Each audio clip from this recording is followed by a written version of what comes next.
Bismillahirrahmanirrahim.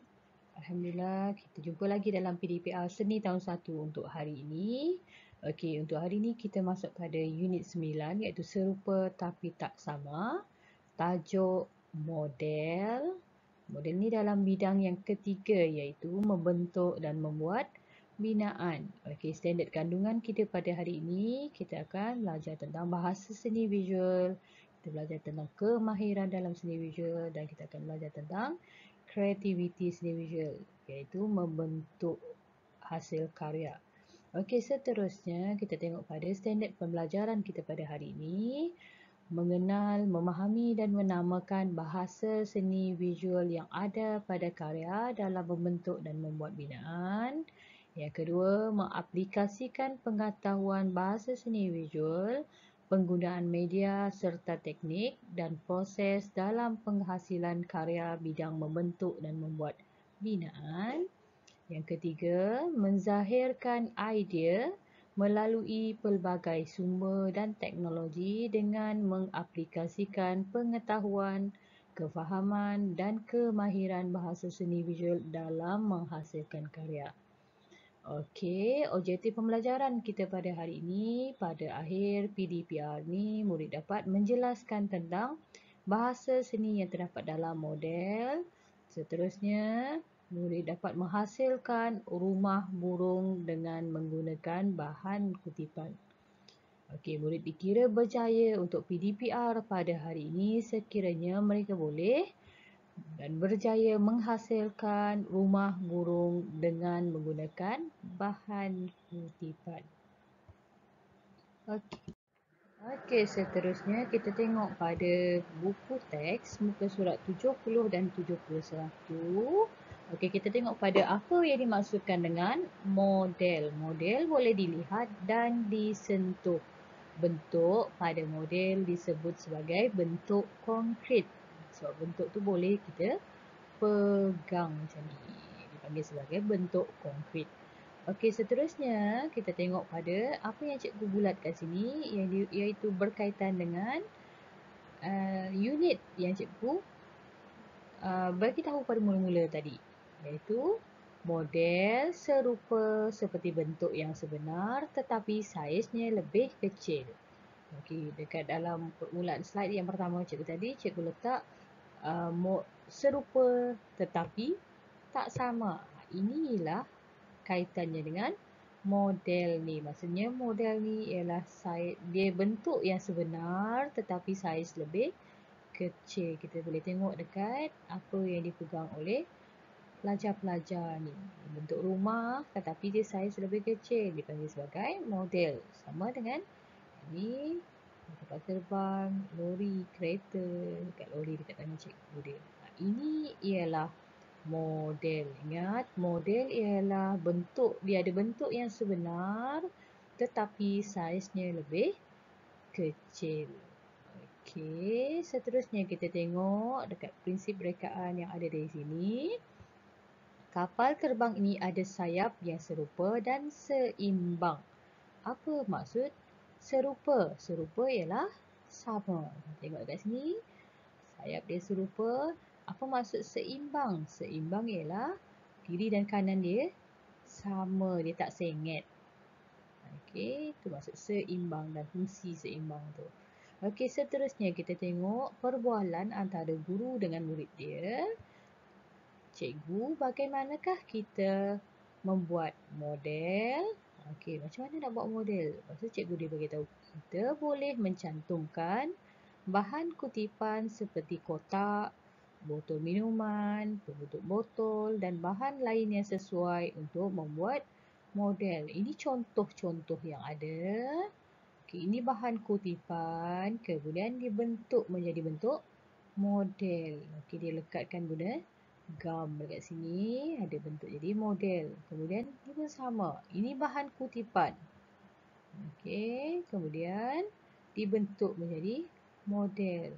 Yang ketiga pun sama. Ini bahan kutipannya disambung-sambung, guna pita pelekat dekat sini, disambung menjadi bentuk rumah banglo satu tingkat dekat sini.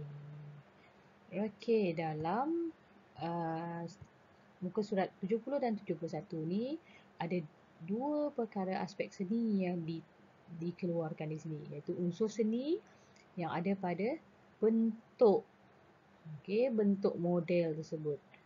Ini unsur seni yang pertama. Unsur seni yang kedua ialah rupa. Rupa pada sayap kapal terbang yang cikgu dia cakap dekat bahagian gambar bawah ni. Okey, seterusnya prinsip rekaan keseimbangan. Juga pada gambar di sini cakap seimbang. Okey, kita teruskan dengan slide seterusnya. Okey, ini dalam buku teks juga, muka surat 72 dan 73. Ini dia bagi contoh macam mana nak buat rumah burung. Okey, sebelum tu cikgu nak bagi tahu dulu tentang alat dan bahan yang boleh digunakan untuk membuat rumah burung ini. Ini ialah cadangan sahaja, boleh guna bahan-bahan lain. Okey, boleh guna bahan-bahan lain. Ini cadangan sahaja. Mana-mana bahan-bahan di rumah yang boleh digunakan sebagai bahan untuk menghasilkan rumah burung boleh digunakan. Okey, kita tengok yang pertama. Ini cadangan. Okey, kotak tisu, kertas warna, kertas bergelugur, kertas keras, gunting dan pita pelekat. Okey, kertas bergelugur ni maksudnya yang macam dekat kotak tu, yang beralun dekat kotak tu, kertas bergelugur. Okey, yang ni pun boleh tukar dengan kotak. Ni pun boleh tukar dengan kotak. Ini kalau tak ada kotak tisu, boleh guna bahan lain. Contohnya, ada botol ya awak, boleh botol ataupun bekas makanan yang tak digunakan lagi, boleh guna sebagai bahan untuk menghasilkan rumah burung. Okey, kita tengok seterusnya. Langkah yang pertama, ini kotak ni ditanda dengan A dengan B. Okey, yang ni dia bahagian A dahulu. Balut kertas warna pada bahagian A, maksudnya dia balut kertas kat bahagian atas ni. Okey, yang kedua, buat lubang pada bahagian A. Maksudnya bila dah balut tadi, dia buat lubang lagi dekat atas ni. Seterusnya, yang ketiga, balut bahagian B dengan kertas warna. Dia cari warna yang kontra dengan warna yang bahagian atas supaya nampak perbezaan. Okey, ini bawah tadi, ini bahagian atas.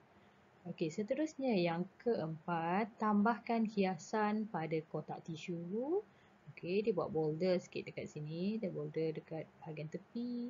Tepi ni biar nampak lebih cantik rumah burung tu. Kemudian bentukkan bumbung dan lekatkan pada kotak yang dah siap tadi. Okey, kotak yang dah dilekat tadi, letakkan bumbung di atasnya.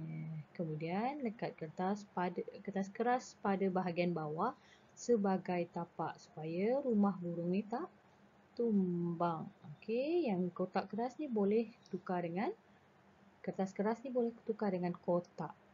Okey, ikut kreativiti murid. Okey, kalau contohnya pelajar-pelajar ada idea lain nak buat, boleh sahaja cikgu terima. Okey, asalkan masih pada tajuk model.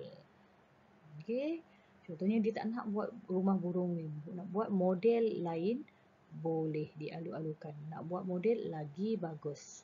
Okey, cikgu rasa yang ni yang paling mudah untuk dibuat, model yang paling mudah untuk dibuat.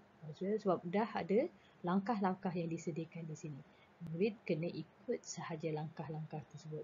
Okey, semasa menggunakan alat, pastikan murid-murid berhati-hati kalau kotak ataupun bahan tersebut keras untuk dipotong. Mohon bantuan ibu ayah awak. Okey, tak payah guna anti cutter, tak payah guna pisau, sebab takut nanti tercedera. Masa guna gunting pun kena berhati-hati. Okey. Okey, cikgu rasa itu sahaja untuk hari ini. Kalau ada apa-apa soalan, awak boleh tanya melalui WhatsApp cikgu. Okey? Dah siap nanti hantar gambar hasil kerja dan hantar ke WhatsApp cikgu. Okey? Okey. Itu saja untuk hari ini. Assalamualaikum.